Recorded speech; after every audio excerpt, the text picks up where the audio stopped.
కృషి ఉంటే మనుషులు ఋషులవుతారంటారు కదా. నిజంగా అది అక్షర సత్యం. కేవలం కష్టాన్ని నమ్ముకున్న ఓ మహిళ తినడానికి తిండి లేని స్థాయి నుంచి కోట్లు సంపాదించే వ్యాపార సామ్రాజ్యాన్ని నిర్మించింది.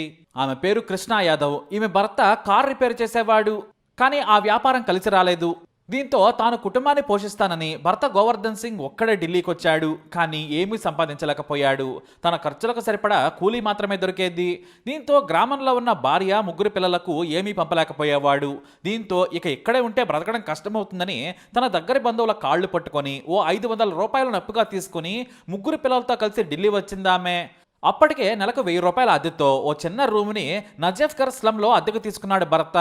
ఇక పిల్లలను కనీసం ప్రభుత్వ స్కూల్లో అయినా చదివిస్తూ బ్రతకొచ్చులే అనుకున్నారు. కృష్ణా యాదవ్కు చదువు లేదు. ఆమె భర్తకు కనీసం చదవడం రాయడం వచ్చు. అందుకే పిల్లలు మాత్రం చదువుకోవాలనే తపన ఇద్దరికి ఉండేది. ఇళ్లలో పాచి పనులు చేసేది కృష్ణా యాదవ్. భర్త కూడా ఏదో పనికి వెళ్లేవారు.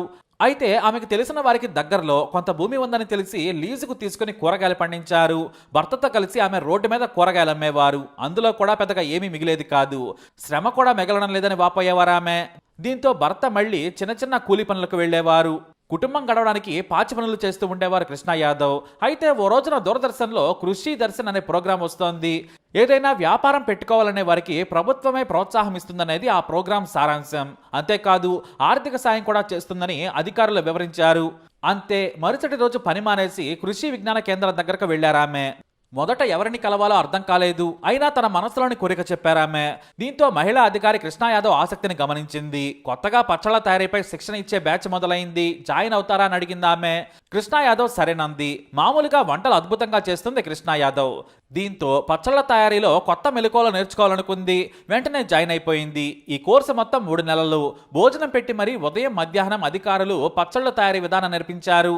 అంతేకాదు ఏ పచ్చడికి ఏ కాయను ఎలా ఎంపిక చేసుకోవాలి, కారం నుంచి మసాలాల వరకు మోతాదులు ఎలా ఉండాలి, నిల్వ ఎలా చేసుకోవాలి, ఏ పచ్చడి లేదా ఏ కాయ ఎలా పెడితే ఎక్కువ కాలం నిల్వ ఉంటుందో నేర్పించారు. అంతేకాదు స్టార్ హోటల్స్ నుంచి పేరున్న చెఫ్స్ తో కూడా వారికి క్లాసులు ఇప్పించారు. నెల రోజుల తర్వాత సొంతంగా ప్రాక్టికల్స్ కూడా చేయించారు.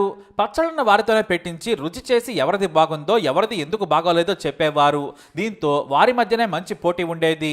ఒక్క రకమే కాదు, కనిపించే నోటికి రుచినిచ్చే ప్రతి కాయతో పచ్చడి పెట్టొచ్చని చేసి చూపించారు శిక్షకులు. అంతేకాదు ప్రయోగాలు చేయటం మరవద్దు. ఏ ప్రయోగం ఎప్పుడు విజయవంతమవుతుందో తెలియదన్నారు. మీరు మీ కామన్ సెన్స్తో పచ్చళ్ళు పెట్టాలని నేర్పించారు. ఆ విద్యను ఎంతో పర్ఫెక్ట్గా నేర్చుకున్నారు ఆమె.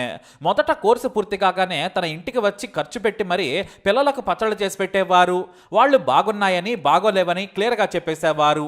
అప్పుడే ఆమె అప్పటి వరకు కూడా ఎవరో పెట్టని ఓ పచ్చడి పెట్టింది. అదే ఆల్ బకరా పండుతో పచ్చడి. ఆ పచ్చడిని వైవిధ్యంగా చేసింది కృష్ణా యాదవ్. అది కూడా అద్భుతంగా ఉందన్నారు పిల్లలు. భర్త గోవర్ధన్ కూడా చాలా టేస్ట్గా ఉందన్నారు. ఇతర పక్కింటి స్నేహితులకు కూడా రుచి చూపించారు. అందరూ బాగుందన్నారు. అంతేకాదు దానికి తోడు మిరపపండు పచ్చడి కూడా వెరైటీ రుచి వచ్చేలా పెట్టేసింది. 2 పర్ఫెక్ట్గా కుదిరాయి. వాటిని మొదట కవర్స్లో 100 గ్రాములు ప్యాక్ చేసి మెయిన్ రోడ్ మీద భర్తతో అమ్మించేవారు. కానీ అతి తక్కువ మందే కొనేవారు. కొద్ది రోజుల తర్వాత భర్తకు అనారోగ్యం వచ్చింది. దీంతో తానే ఉదయం 7 గంటలకే రోడ్డు మీద ఓ టేబుల్ వేసుకొని స్టాల్ లాగా పెట్టి వాకింగ్కి వెళ్లేవారు, ఆఫీసులకు వెళ్లేవారు, చూసేవారే కానీ కొనేవారు కాదు. దీంతో 1-2 ప్యాకెట్లు మాత్రమే అమ్మేసి ఆ తర్వాత వాటిని కాలనీలో ఫ్రీగా ఇచ్చేసేది. మళ్ళీ అవే పచ్చళ్ళు పెట్టి రోడ్డు మీద అమ్మడం మొదలుపెట్టింది. అప్పుడే ఓ రిటైర్డ్ ఆఫీసర్ అటు పక్కగా వెళుతూ ఉన్నారు. ఆయన రోజు కృష్ణా యాదవ్ను గమనిస్తూ ఉన్నారు. ఓ రోజు ఏం పచ్చళ్ళు అని అడిగారు. ఇది ఆల్ బకరా పండు పచ్చడి, ఇది మిరప పచ్చడి అని చెప్పింది. ఆ రెండింటినీ కొన్నారు ఆయన.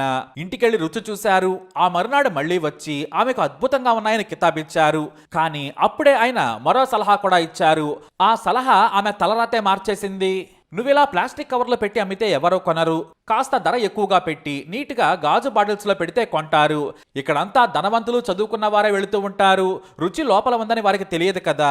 ముందు శుభ్రత, ఆ తర్వాత చూడటానికి బాగుంటే కొంటారని చెప్పారు. అంతేకాదు ఆయన వెళుతూ మరో 2 పచ్చళ్ళు కొని వాటి గురించి మరో 4గురికి కూడా చెప్పారు. కృష్ణా యాదవ్ వెంటనే ఓ 3000 రూపాయలు అప్పు చేసి గాజు బాటిల్స్లో పచ్చళ్ళను పెట్టి అమ్మడం మొదలుపెట్టింది. మెల్లిగా మౌత్ టాక్తో వ్యాపారం ఊపందుకుంది.